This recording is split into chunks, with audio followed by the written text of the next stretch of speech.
에게 여호와의 말씀이 임하는 것은 그 자체가 무언가 큰 일이 벌어지리라고 하는 조짐이고 분명한 징조가 됩니다. 그 큰 일이라고 하는 것은 하나님께서 그에게 맡기실 사명이 되겠죠. 여러분, 사명이라고 하는 게 뭐겠습니까? 사전을 찾아보면 사전적으로는 이 말에 두 가지 뜻이 담겨 있습니다. 하나는 맡겨진 임무라고 하는 뜻이고, 또 하나는 사신이나 사절에게 주어진 명령, 이런 뜻이 있습니다.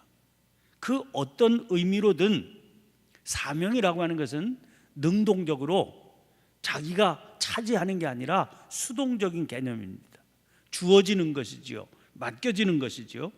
그 일이 바로 아미떼의 아들 요나에게 벌어진 겁니다. 다른 사람이 아니라 지극히 평범한 사람, 어디에서나 볼 수 있는 그런 사람, 아미떼의 아들 요나에게 그 엄청난 일이 벌어지게 되었다 하는 겁니다. 구체적인 그 내용이 어떤 거냐? 오늘 본문 말씀은 하나님께서 바로 그 아미떼의 아들 요나에게 맡기신 사명의 내용을 담고 있습니다. 그것은 저 큰 성읍 니느웨로 가라는 거지요. 그래서 거기에다 대고 당신의 허락하시는 말씀을 외치라고 하는 겁니다. 이 말씀을 받았을 때, 사명으로 이 말씀을 받았을 때 요나가 어디에 머물러 있었는지 그건 우리가 정확히 알 수가 없습니다. 다만 3절 말씀에 있던 곳에서 욥바로 내려갔다, 이렇게 말씀을 한 것을 보면 거기는 이스라엘 땅이었다 하는 것을 추측할 수가 있죠. 그 욥바라고 하는 데가 팔레스타인 지역에 있는 항구 도시니까 자기가 이제 가려고 하는 대로 제일 그 항구로 가까운 항구로 찾아가는 곳이 욥바였으면 당연히 이스라엘 땅이었다, 이렇게 추측한 거지요. 바로 그 이스라엘 땅에 살고 있던 요나에게 너 일어나라, 그래서 니느웨로 가서 내가 너에게 맡기는 말을 외쳐라, 하나님께서 이렇게 사명을 주신 겁니다. 어제도 말씀드렸습니다마는 다시 한번 확인해 두어야 할 중요한 사실이 있습니다. 니느웨라고 하는 도시는 주전 612년 바벨론에 의해서 멸망당한 아수르라고 하는 나라의 수도입니다. 요나서는 기록되기를 주전 3, 4세기의 저작물로 추정하고 있으니까 이 요나서가 기록되던 시기에 니느웨는 이미 그때로부터 몇백 년 전에 멸망당한 나라의 수도다 하는 겁니다. 그러면 이미 망해버린 니느웨로 가서 멸망하리라, 이렇게 외친다는 게 이게 무슨 의미가 있는 겁니까? 그러니까 분명한 거 하나는 이것은 역사적인 사실을 기록한 책이 아니라는 거죠. 중요한 것은 여기에 담겨 있는 메시지입니다. 그러면 그 메시지가 뭐겠습니까? 지금 하나님께서 말씀하시는 니느웨의 문제가 뭐겠습니까? 그 악독이 하나님 앞에 상달되었다. 그러니까 너는 니느웨로 가서 외쳐라, 그런 사명을 맡기셨다는 거 아닙니까? 바로 그 악독이 하나님 앞에 상달되었다는 그 상황이 문제가 됩니다. 역사적인 니느웨는 지도상에서 이미 사라지고 없는 도시입니다. 그러나 그 악독이 하나님 앞에 상달되는 그 니느웨, 상징적인 니느웨, 내면의 니느웨, 그 니느웨는 이 땅 위에서 사라진 적이 한 번도 없습니다. 그런 시대는, 그런 장소는, 그런 사람은 언제나 존재하고 있는 겁니다. 오늘도 다르지 않죠. 이 서울이라고 하는 대도시가 니느웨와 뭐가 다릅니까? 이 기도회를 마치면 각자의 발걸음이 여러분들의 일상으로 나아가지 않겠습니까? 그 평범해 보이는 일상을 보내게 될 회사는 니느웨가 아닙니까? 학교는 그런 니느웨 아닙니까? 심지어 이 교회도 니느웨일 수 있는 겁니다. 어디 그런 대상들 뿐이겠습니까? 우리 각자 안에도 그 악독이 하나님 앞에 상달되는 그런 모습이 있지 않습니까? 우리 안에도 니느웨는 존재하는 데가 아닙니까? 결국 니느웨는 사람들이 악독으로 인해서 자기 삶을 제대로 영위하지 못하고 억압 가운데 있는 곳이고, 그런 상태를 의미한다고 볼 수가 있습니다. 역사적인 도시 니느웨는 사라지고 없지만 이 내면의 니느웨는 언제 어디나 우리 곁에, 우리 안에 존재하고 있는 겁니다. 스스로의 죄악으로 인해서 스스로의 삶을 망가뜨리는 그 어느 곳이나 그 어떤 상황이나 거기가 다 니느웨인 겁니다. 그런데 하나님께서는 그 니느웨를 저 큰 성읍 니느웨 이렇게 말씀하십니다. 그도 그럴 것이, 니느웨는 북왕국 이스라엘을 멸망시킨 고대 아수르 제국의 수도입니다. 거대한 제국이었습니다. 그 거대함이 이스라엘에게는 두려움의 대상이 되었죠. 거대한 제국의 수도였으니까 국제적인 대도시였을 겁니다. 그런데 그런 곳에 가서 그 악독이 하나님 앞에 상달되었다, 그렇게 외쳐라, 그런 사명을 주신 겁니다. 그림만 그려봐도 이게 도대체 가능하기나 할 일이겠습니까? 그런데 하나님께서 저 큰 성읍 니느웨 이렇게 말씀하실 만큼 지금도 우리 안에 존재하는 니느웨는 그 악독이 크고 엄청난 세력인 겁니다. 오늘날에도 설교자에게 가장 어려운 짐 중에 하나가 죄를 지적하는 일이죠. 잘못을 지적하고 책망하고 비판하는, 그래서 돌이킬 것을 요구하는 설교는 반감을 불러 일으키기가 쉽습니다. 사람들은 이런 설교에 귀를 막습니다. 거세게 반발합니다. 아예 교회를 뛰쳐나가 버려서 영혼을 잃어버리게 되는 결과를 초래할 때가 많아서 조심스럽고 주저스럽습니다. 그래서 죄를 책망하는 설교보다 더 사람들이 선호하는 내용의 설교가 치유 설교지요. 짊어지고 있는 무거운 짐, 마음의 상처, 그거 받아들이고 싸매고 위로해주는 그런 설교 아닙니까? 근데 하나님께서는 지금 요나에게 이 크고 두려운 상대를 향해서 심판을 외치라는 겁니다. 이 무서운 심판 설교를 어디에다 대고요? 저 큰 성읍 니느웨입니다. 콧대가 높고 자존심이 강한 국제적인 대도시 니느웨에 가서 하라는 겁니다.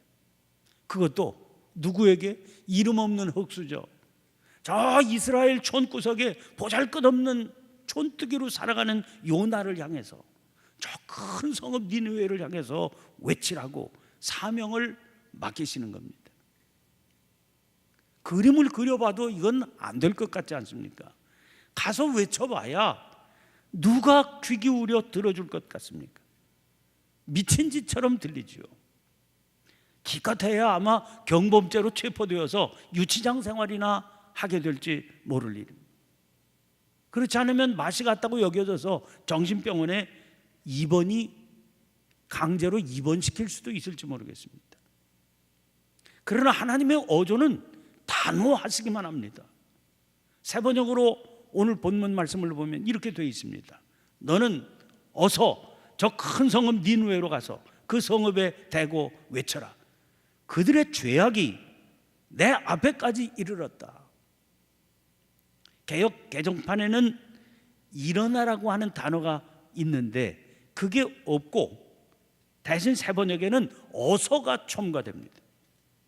공동번역도 이 구절을 보면 어서가 첨가되어 있습니다. 어서. 그만큼 하나님이 시급하셨다는 겁니다.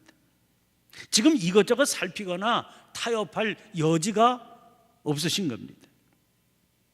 왜요? 그만큼 니느웨의 악독은 당신께서 두고 보실 수 없는 그런 심각한 상태에 이르렀다는 거죠. 그러면 생각해 보세요.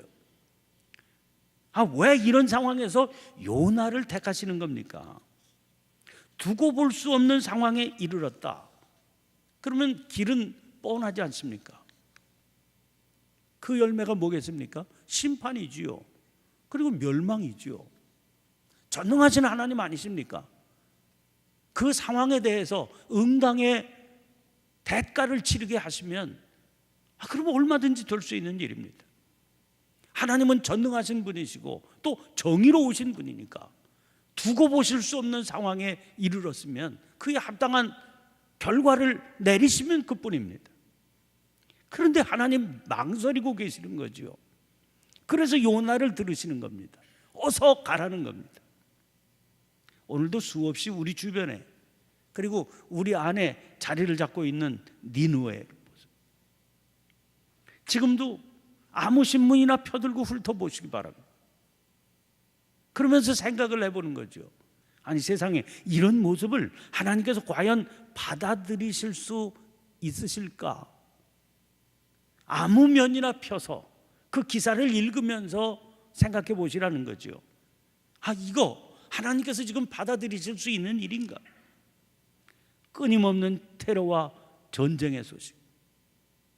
어제도 오폭으로 500명이 아무런 전쟁과 아무런 관계도 없는 500명이 그냥 살상을 당했는데 100몇십 명이 어린아이라는 거 아닙니까? 힘없는 어린아이들이 대부분 희생이 되고 여인들이 희생이 됩니다. 가진 자들의 무자비한 갑질 얘기는 어제 오늘의 이야기가 아닙니다.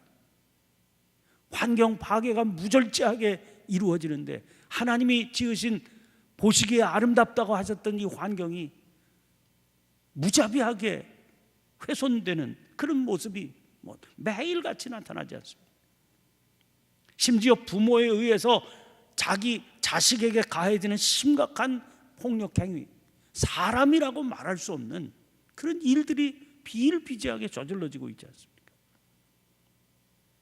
그런 것들은 저 큰 성읍 니느웨라고 불러야 할 만큼 그렇게 구조적이고 거대할 뿐만 아니라 그 악독이 내 앞에 상달되었다, 그들의 죄악이 내 앞에까지 이르렀다, 이런 말씀처럼 아주 생생하게 들릴 정도로 심각하게 불의한 것 아닙니까?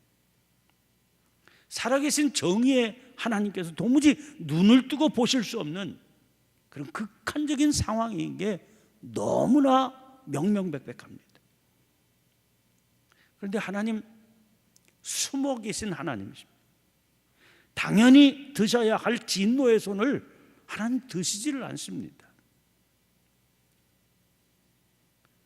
받아들일 수 없고 이해할 수 없는 하나님의 모습 아닙니까?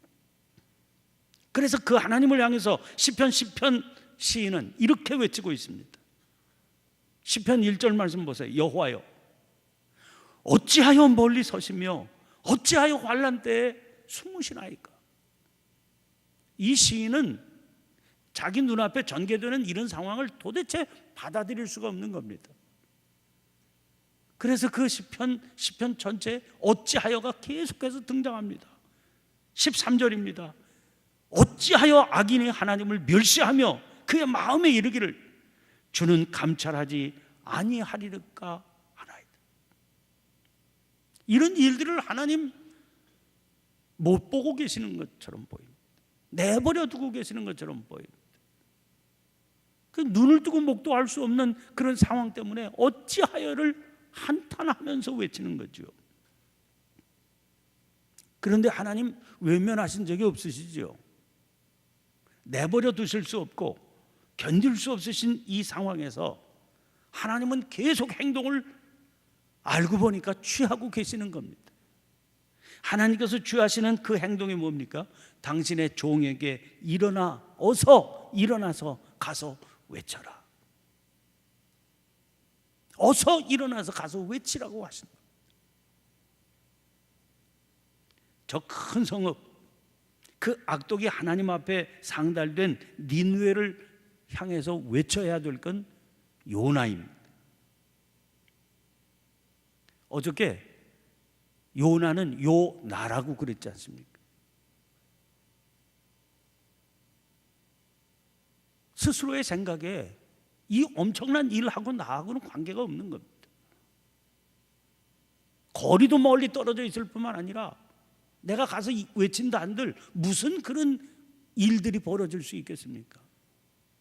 이게 가당키나 한 일입니까? 그런데 요나에게 하나님은 어서 일어나 가서 외치라고 말하시는 거예요.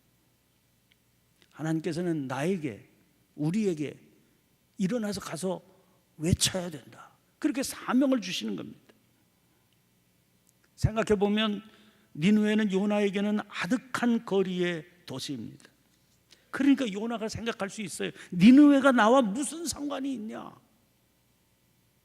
니느웨는 그의 삶에 들어와서 자리를 잡을 만한 곳이 아닙니다. 거기에서 무슨 일이 일어나든 그 일을 하나님께서 어떻게 받아들이시든 그게 요나에게 무슨 영향을 미칠 만한 그런 도시가 아닙니다. 게다가 한 걸음 더 나아가 요나에게 니느웨는 감정적으로 호의적일 수 있는 그런 도시가 아닌 겁니다. 그런데 문제는 그 요나를 향해서 하나님께서 요구를 하신다는 겁니다. 사명을 맡겨주시는 분이 하나님이시라는 겁니다.